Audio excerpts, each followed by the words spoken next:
Tàu nhanh giúp di chuyển từ sân bay vào trung tâm Kuala Lumpur chỉ 28 phút.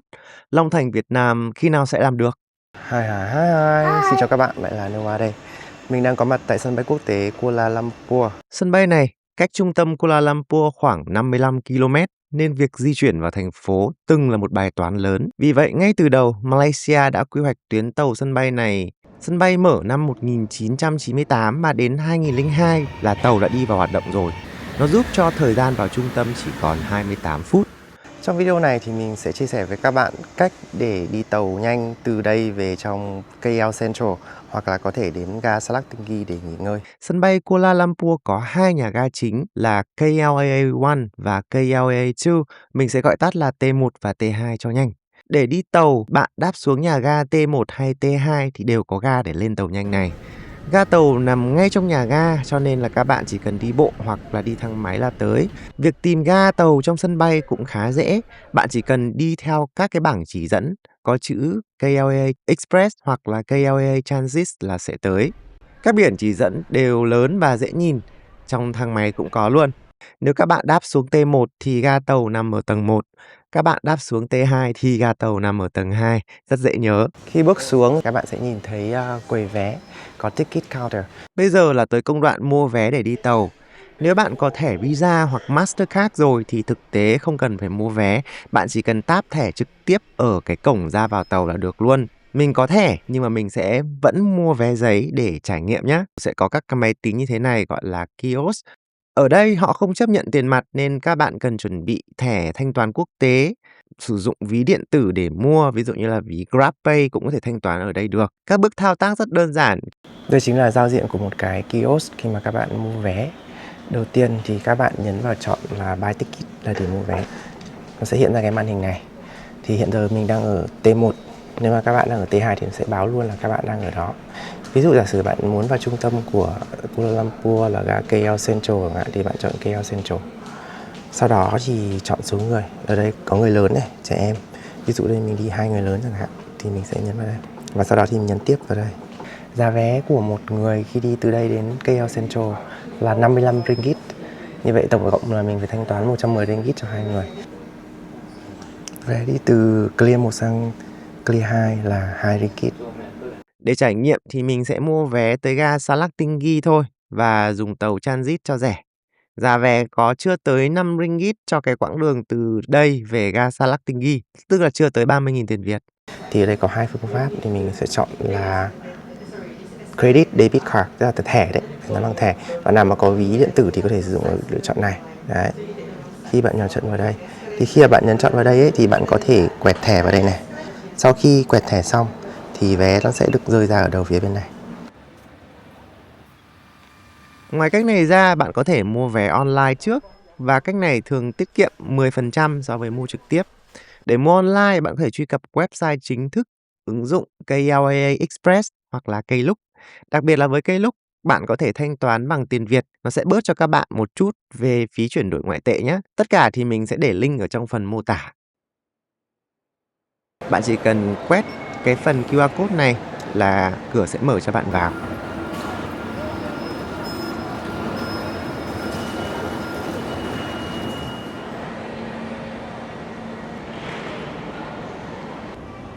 Bây giờ khi đi vào, bạn sẽ thấy biển chỉ ra hai bên. Một bên là tàu Express, nôm na là tàu nhanh ý, chỉ dừng ở nhà ga T1, T2 và KL Central thôi, cho nên nó rất nhanh, chỉ mất có 28 phút là vì như vậy. Một bên là tàu Transit, nôm na là tàu chậm thì dừng ở nhiều ga hơn, nhưng chung quy thì cả hai vẫn chạy chung một tuyến thôi. Mình sẽ đi tàu Transit, tàu chậm xuống Salak Tinggi. Thường thì bạn sẽ không phải chờ tàu quá lâu vì khoảng mỗi 20 phút sẽ có một chuyến tàu. Chuyến sớm nhất là 5 giờ sáng và muộn nhất là 12 giờ đêm.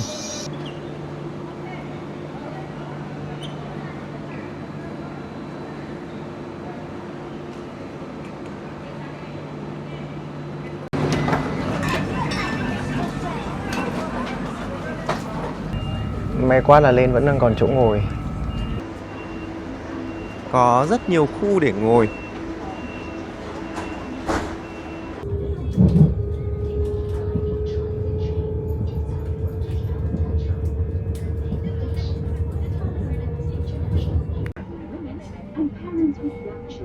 Trước khi tàu đến với mỗi một cái ga thì sẽ có thông báo. Tàu chạy khá là êm.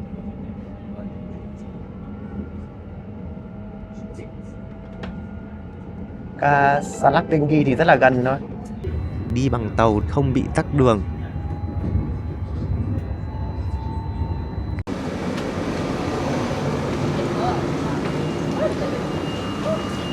Trời vừa mưa xong và mình đã đến ga Salactingi.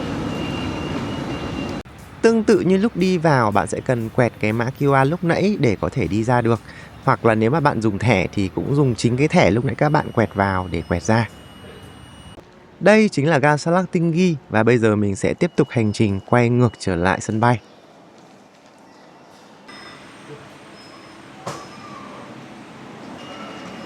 Có thông báo về chuyến đi tiếp theo cho mình luôn.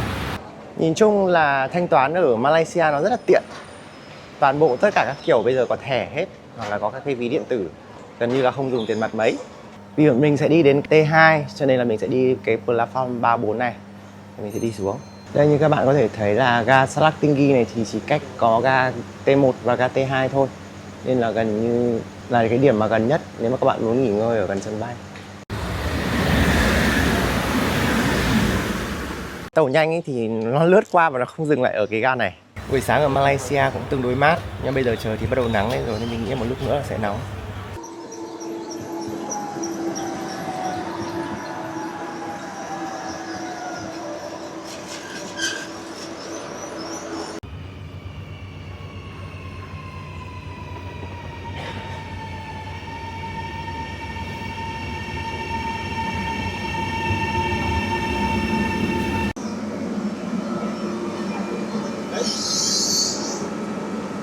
Để lên hay xuống tàu thì sẽ có một cái nút như thế này và cần bấm thì cửa mới mở.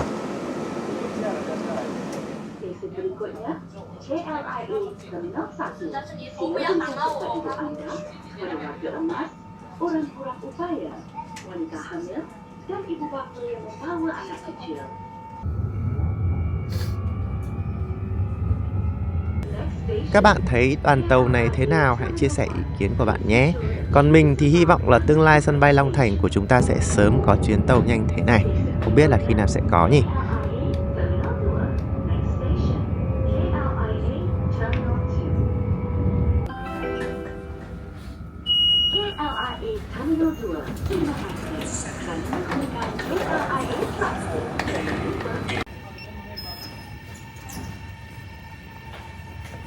Như vậy là mình vừa hướng dẫn các bạn cách để đi tàu từ sân bay về trong trung tâm. Tuy nhiên mình vẫn đang có một mẹo để tiết kiệm mà ít ai nói cho bạn khi đi tàu. Nếu như đi tàu KL Express tới 55 ringgit quá đắt đúng không?